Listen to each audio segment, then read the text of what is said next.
دوستو آج ہم بات کر رہے ہیں اسلام کے پہلے خلیفہ یعنی حضرت ابو بکر صدیق رضی اللہ تعالیٰ عنہ کی۔ رسول اللہ صلی اللہ علیہ وآلہ وسلم کے وقت میں کسی نے مردوں میں سب سے پہلے اسلام قبول کیا تھا تو وہ حضرت ابو بکر صدیق رضی اللہ تعالیٰ عنہ نے کیا تھا۔ حضرت ابو بکر قحافہ کے بیٹے تھے، یعنی کہ حضرت ابو بکر کا نام ابو بکر بن قحافہ تھا۔ حضرت ابو بکر رسول اللہ صلی اللہ علیہ وسلم کے ایک عظیم دوست اور ایک عظیم صحابی تھے، اور رسول اللہ صلی اللہ علیہ وسلم کے ہر قدم پر ساتھ دینے والے بہت ہی قریبی دوست بھی تھے۔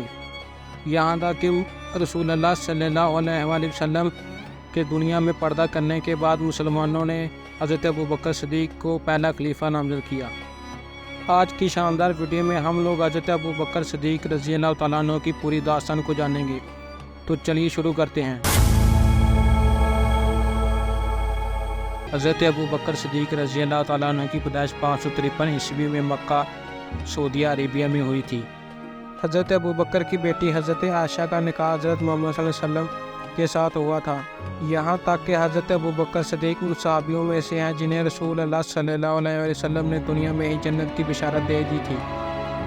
دوستو حضرت ابو بکر صدیق کوئی امیر صحابی نہیں تھے، لیکن اس کے باوجود حضرت ابو بکر نے حضرت بلال کو آزاد کروایا، ابو قحافہ کو خریدا اور آزاد کر دیا، چاہے غلام ہیں، اور کنیزیں جو رسول اللہ صلی اللہ علیہ وآلہ وسلم پر ایمان لائیں، یہ وہ ہیں جنہیں حضرت ابو بکر نے آزاد کروایا۔ اور اس کے بعد حضرت ابو بکر کے پاس اتنے دینار نہیں بچے تھے، اور جب ہجرت کا وقت آیا تو جو بھی دولت تھی وہ حضرت ابو بکر رسول اللہ صلی اللہ علیہ وسلم کے پاس لے گئے اور گھر میں کچھ بھی نہیں بچایا، جبکہ حضرت کعب جو حضرت ابو بکر کے والد تھے، جو نبینہ ہے اور اب تک اسلام نہیں لائے تھے، گھر میں حضرت ابو بکر کی بیٹیاں ہیں اور کچھ نہیں چھوڑا گھر میں۔ یہ سننے کے بعد حضرت قحافہ بڑے غصے میں ہے اور اپنی پوتیوں سے پوچھا کہ ابو بکر گھر میں کچھ چھوڑ بھی گئے ہیں یا نہیں، اور یہ کہ حضرت ابو بکر رتی برابر بھی دولت نہیں چھوڑ گئے تھے۔ گھر والوں کو کہا کہ رسول اللہ صلی اللہ علیہ وسلم کے ساتھ جا رہا ہوں، کسی وقت بھی کیا ضرورت پڑ جائے۔ اور جب غزوہ تبوک کا وقت آیا تو یہ واقعہ بہت مشہور ہے۔ حضرت عمر فرماتے ہیں کہ اتفاق سے اس وقت میرے پاس کافی ساری دولت موجود تھی۔ حضرت عمر نے سوچا کہ اس بار میں حضرت ابو بکر سے آگے نکل جاؤں گا۔ حضرت عمر فرماتے ہیں کہ میرے پاس جتنی بھی دولت تھی میں نے اس کے 2 حصے کیے، اور ایک حصہ اپنے گھر میں رکھا اور دوسرا رسول اللہ صلی اللہ علیہ وسلم کی خدمت میں پیش کر دیا۔ رسول اللہ صلی اللہ علیہ وسلم نے حضرت عمر سے پوچھا ہے عمر گھر والوں کے لیے کچھ چھوڑا ہے؟ حضرت عمر فرماتے ہیں جی ہاں، میں نے آدھی دولت اپنے گھر والوں کے لیے چھوڑی ہے۔ اور حضرت ابو بکر رسول اللہ صلی اللہ علیہ وسلم کی خدمت میں دولت پیش کی۔ حضرت محمد صلی اللہ علیہ وسلم فرماتے ہیں کہ ابو بکر گھر والوں کے لیے کیا چھوڑا؟ تو حضرت ابو بکر کہتے ہیں کہ اللہ اور ان کے رسول کا نام ہی کافی ہے میرے گھر والوں کے لیے۔ یہ شان ہے حضرت ابو بکر کی۔ اور ایک اور واقعہ، جب رسول اللہ صلی اللہ علیہ وآلہ وسلم اس دنیا سے پردہ کر لیا تو مدینہ کے آس پاس کے لوگ دین اسلام سے پھر گئے۔ ایسے میں صحابہ کرام کی رائے تھی کہ حضرت اسامہ کے لشکر کو بلایا جائے، جسے رسول اللہ صلی اللہ علیہ وسلم نے کیسر اور روم کے مقابلے کے لیے روانہ کیا تھا۔ اور حضرت ابو بکر فرماتے ہیں کہ میں اس لشکر کو بالکل بھی واپس نہیں بلاؤں گا جسے رسول اللہ صلی اللہ علیہ وسلم نے روانہ کیا ہو، چاہے مجھے کتنی بھی آزمائشوں کا سامنا کیوں نہ کرنا پڑے۔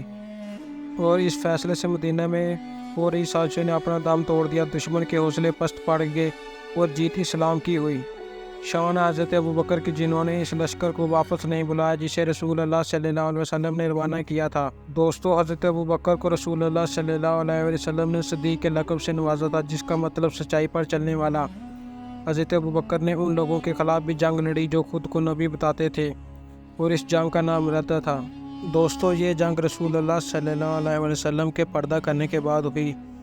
وہ لوگ جو خود کو پیغمبر بتا رہے تھے ان کا نام مسلمہ طلایہ سجاع تھا۔ سب سے پہلے حضرت خالد بن ولید کو طلایہ سے لڑنے کے لیے بھیجا گیا، جس میں حضرت خالد بن ولید نے طلایہ کو شکست دی، جو کہ وہ نہیں تھا، کیونکہ کمان اللہ کی تلواروں میں سے ایک تلوار کے ہاتھ میں تھی، اور یہ جنگ جنگ گزرا کے جنگ کے نام سے بھی جانی جاتی ہے۔ اس دور میں یمامہ کی جنگ بھی لڑی گئی۔ اس جنگ میں تقریباً 700 سے زیادہ حافظ شہید ہوئے۔ حضرت ابو بکر نے حضرت کریم اور حضرت شرابیل کو مسلمہ سے لڑنے کے لیے بھیجا، لیکن وہ ناکام ہوئے، جس کے بعد حضرت خالد بن ولید کو بھیجا گیا، اور حضرت خالد بن ولید نے مسلمہ کو 33 عیسوی میں شکست دی۔ دوستو حضرت ابو بکر صدیق کی خلافت کا دور